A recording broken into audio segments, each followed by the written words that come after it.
Welcome back to Beastie Boys and Babylon Noise. This is my Revelation podcast where I work through the book of Revelation in little bite-sized chunks, probably about 10 minutes at a time. I'm J.R. Forasteros, and this is our 11th week in this series, if you can believe it. This week, we're talking about the unsealing of the fifth seal. So if you've been with us, then you may remember that we're in the second vision cycle where John is taken into heaven and he sees heavenly worship happening, but then he sees in the hand of God, the one who is seated on the throne, this sealed scroll. It has 7 seals on it, and it represents to John God's enacting of God's will on the earth.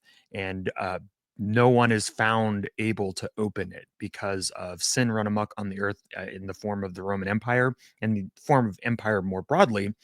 And so John begins to grieve because no one is found worthy to open it. But then Jesus appears as the always slaughtered lamb, who specifically, because he was slaughtered, sacrificed because of his death on the cross, it makes him worthy to unseal the scroll and to read its contents. So Jesus takes the scroll from the one who is seated on the throne and begins to pop off the seals. Last week, we looked at the unsealing of the first 4 seals, which corresponded to the infamous 4 horsemen of the apocalypse. And we looked at how they were a challenge to Rome's promise to keep everyone safe and flourishing, the so-called Pax Romana, or the peace of Rome, and how each of those horsemen illustrated that the empire never keeps its promises, that it never keeps you as safe as it says that it does. Now, I wanted to kind of take a half a step back and point out that there are 3 big cycles of things in in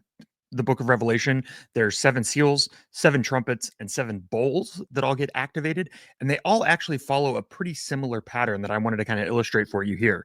So as you can see, the first 4 always hang together in a set. So 4 horsemen, 4 trumpets that have very similar effects, 4 bowls that have very similar effects. Then there are 2 more, a fifth and a sixth that you'll see sometimes they're loosely connected, other times not really at all. Then there's an interlude, big like like a like a oh hey by the way, or meanwhile this was happening, or something like that, something that distracts even though we're almost to the 7th. It's like making you wait. And then you get the 7th, which again is always surprising in what it actually is. So if you look at the seals, for instance, the first 4 were the 4 horsemen, right? All of them were a rider on a horse that has some kind of effect. The 5th seal, as hopefully you read today in Revelation chapter 6, if you were finishing that out with us, it referred to the martyrs who are under an altar in heaven. So again, the heavenly space is sort of mapped out not too dissimilarly from the way the ancient Jewish temple was, so that these ancient readers would have sort of understood. You have God in the back, kind of where in a temple the Ark of the Covenant would be, or in a pagan temple, whatever the symbol or the statue of the deity or whatever, right? Then there's an altar as well where the sacrifices were made, and under the altar are the souls of all of these people who are identified specifically as martyrs. These are specifically people who have been killed not just randomly, but because of their faithfulness to Jesus. So these are victims of the empire's violence, people who were killed in the name of upholding the peace of Rome, much like Jesus was executed for his claims to be a king in opposition to Caesar, right? Then after the martyrs, there's this huge earthquake that is identified as the wrath of the Lamb. And then again, like I said, we're going to get an interlude that we're going to look at next week. Now, I want to kind of give you a little bit of a teaser for the next couple of weeks. We're going to look at the interlude next week and then come back and finish out the seals. Then we're actually going to take a big step back and take another excursion and look at the concept of the wrath of God as it is illustrated throughout the Bible, because it actually really helps frame how we understand everything that we're seeing along with John in the book of Revelation. But this is sort of the outline that you're going to see several times throughout the book. 4, and then 1, and then 1, and then a big interlude. Sometimes it goes on for a couple of chapters, and then we get the 7th seal. So for now, I just kind of wanted to ask, talk about these martyrs, right?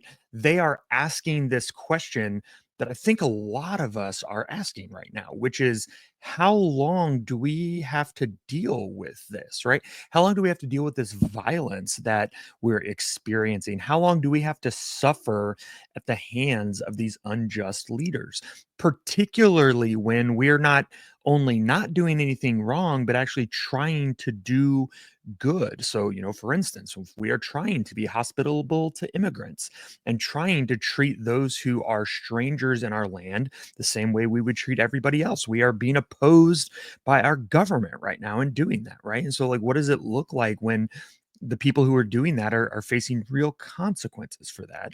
What do we do about the fact that so many innocent and vulnerable people are being harmed by the current administration's policies? It's a real question, and it points at the question of God's faithfulness. Is God simply not powerful enough to intervene? Is God simply apathetic towards the vulnerable, much in the same way the government of authoritarian regimes seems to be? Like, what's the problem here? Where's the slippage? Where's the disconnect? And this vision gives us a very particular answer. It says that one, God is attending to these people. God notices them. God cares for them.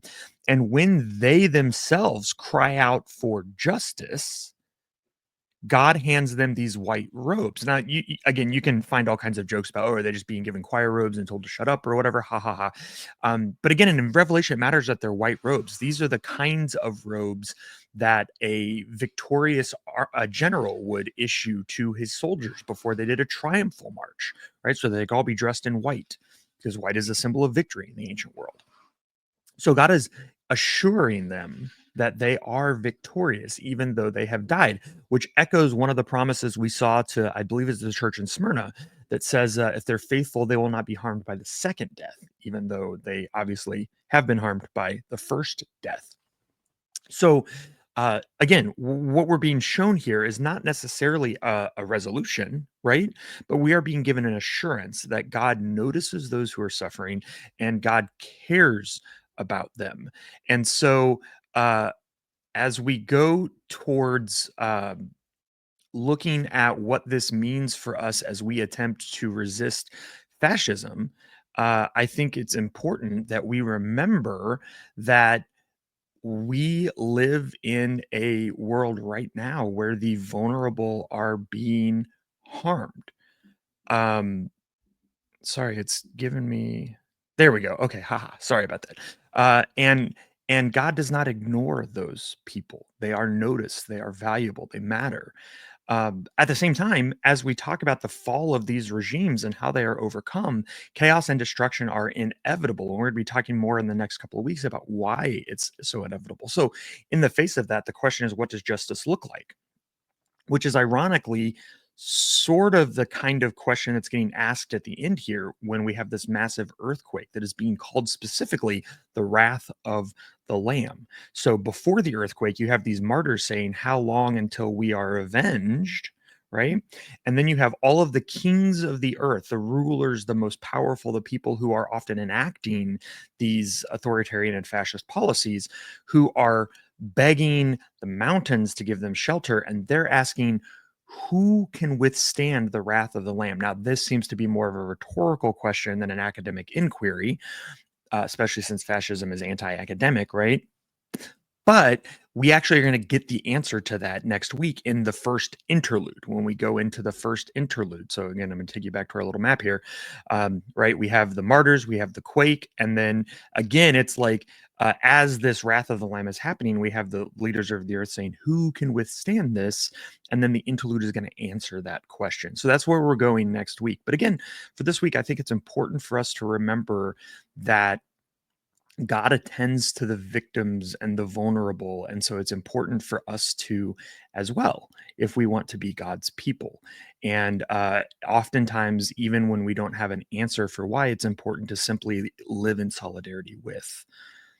Thanks for watching this week. I cannot wait for the next couple of weeks. I think that they're going to be really exciting to do. Next week, we're going to talk about the famous 144,000.